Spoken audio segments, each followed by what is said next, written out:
कि तुमने हमसे 4 छीना है, हम 24 लाएंगे। वो आदमी मीडिया में कहता हुआ पाया जाता है कि एमआईएम वालों की हैसियत नहीं है बिहार में चुनाव लड़ने की, तो कान खोल के सुन लीजिए।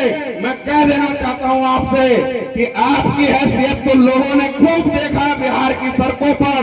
इंशाअल्लाह ताला आप जिसकी बात करते हैं उसकी हैसियत तो इतनी है कि सड़क से लेके जब सदन में वो गरजते हैं बरसते हैं तो वक्त का प्रधानमंत्री भी चुप होकर के उनको सुनने का काम करता है। लेकिन वो बड़े कद्दावर नेता कहलाने वाले लोग एचआरडी मिनिस्टर रहे हुए, दूरसंचार मंत्री रहे हुए, बिहार वित्त मंत्री रहे हुए, मौजूदा राज्यसभा सांसद, ऐसे लोगों की उस गाड़ी पर जगह नहीं थी।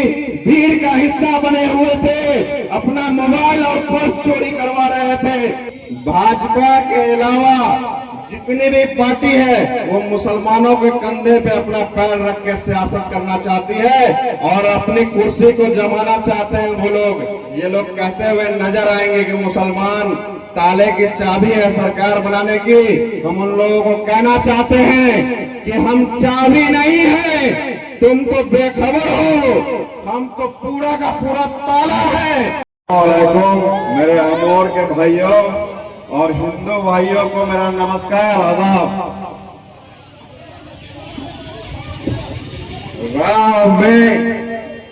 राह में खतरे भी हैं लेकिन ठहरता कौन है, मौत कल आती है, आज आ जाए डरता कौन है। तेरे लश्कर के मुकाबिल मैं अकेला हूं मगर फैसला मैदान में होगा कि मरता कौन है। फैसला मैदान में होगा कि मरता कौन है। ये लाइन मेरे प्रदेश के अध्यक्ष जनाब अख्तरुल इमान साहब के लिए है कि जिस तरह से आपने 2020 में 5 लोगों को कामयाब किया, लेकिन उसमें से 4 लोगों ने मेरे प्रदेश अध्यक्ष के साथ गद्दारी किया। आज मेरा प्रदेश अध्यक्ष अकेला जरूर है, लेकिन मैं आप लोगों का शुक्रिया अदा करता हूँ। ये मेरी बड़ी ख्वाहिश थी, मेरी दिली तमन्ना थी कि आप लोगों ने, जिस अमोर के मेरे भाइयों ने पूरे बिहार को और हमको एक मेरा शेर बिहार अख्तरुल इमान जैसा सदर देने का काम किया। आपका बहुत बहुत शुक्रिया अदा करता हूँ मैं इस बात के लिए।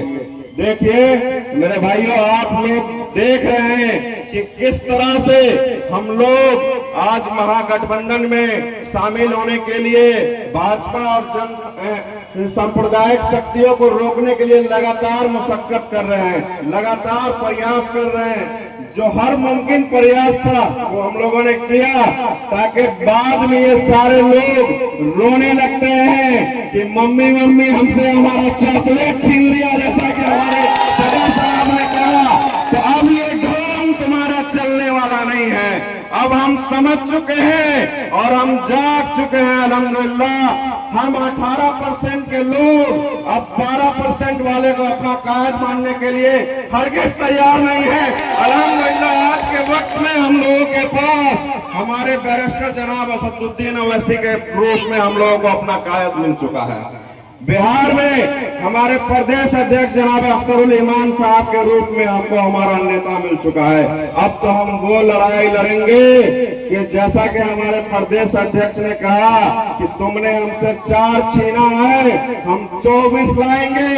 और मैं तो कहता हूँ इंशाअल्लाह 24 ही नहीं, क्योंकि मैं मेरे प्रदेश अध्यक्ष का मैं एक सेना हूँ, एक जवान हूँ उनका, तो मैं कहना चाहता हूँ कि मैं 24 ही नहीं इंशाअल्लाह हम लोग 40 लाने की लड़ाई लड़ेंगे और इस लड़ाई को वहां तक पहुंचाएंगे कि इस बिहार का, प्रदेश का मुख्यमंत्री एक दिन मेरा अख्तरुल इमान बने इंशाअल्लाह। एक दिन अख्तरुल इमान बिहार का मुख्यमंत्री बने। बहुत हो गया कि अब हम किसी को बनाने के लिए, किसी को रोकने के लिए, किसी को हराने के लिए अब तो हमको सोचना पड़ेगा कि हम खुद कैसे बने, हम खुद कैसे जीते, हमारे लोग कैसे आए। आज आप देख रहे हैं कि किस तरह से 2% 5% के लोगों का अपना एक नेता है, अपनी एक पार्टी है जो अपनी सीट भी नहीं बचा पाता, कहता है कि हम डिप्टी सीएम बनेंगे। आप लोग देख रहे हैं ना, आज आपको पता है कि भाजपा के अलावा जितनी भी पार्टी है वो मुसलमानों के कंधे पे अपना पैर रख के सियासत करना चाहती है और अपनी कुर्सी को जमाना चाहते हैं। वो लोग ये लोग कहते हुए नजर आएंगे कि मुसलमान ताले की चाबी है सरकार बनाने की। हम उन लोगों को कहना चाहते हैं कि हम चाबी नहीं है, तुम तो बेखबर हो, हम तो पूरा का पूरा ताला है। क्योंकि एक ताले की 10 चाबी हो सकती है, एक चाबी का 10 ताला नहीं हो सकता है। क्योंकि हमारी और मुसलमानों की जरूरत हर पार्टी को है।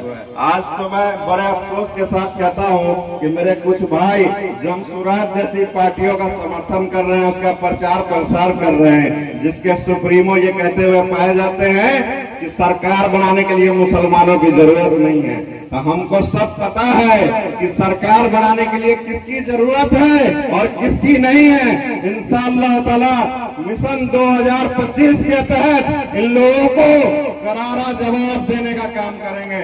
और मैं आप लोगों का शुक्रिया अदा इसलिए भी करना चाहता हूँ कि आज मैं मेरे प्रदेश अध्यक्ष के कर्म क्षेत्र में अमौर में आया हूँ और आप लोगों का शुक्रिया है कि आप लोगों ने मजलिस को पहले पहचाना, मजलिस को मजबूत किया।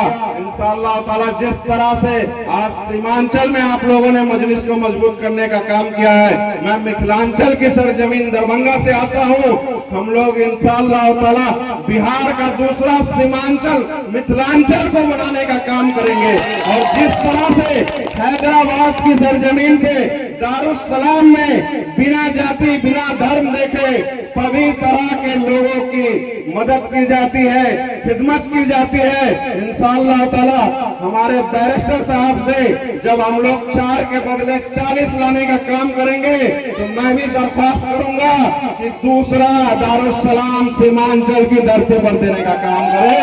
और इंशाअल्लाह सीमांचल से भी हम लोग ऐसे ही खिदमत करते रहेंगे। बस एक छोटी सी बात करके मैं अपनी बात को खत्म करना चाहता हूँ कि बीते दिनों आपने देखा होगा कि दरभंगा शहर में एक पत्रकार भाई को एक मंत्री ने एक थप्पड़ मार दिया, तो वो थप्पड़ का गूंज तेजस्वी यादव और राजद कांग्रेस के लोगों के कान में पटना तक चला गया।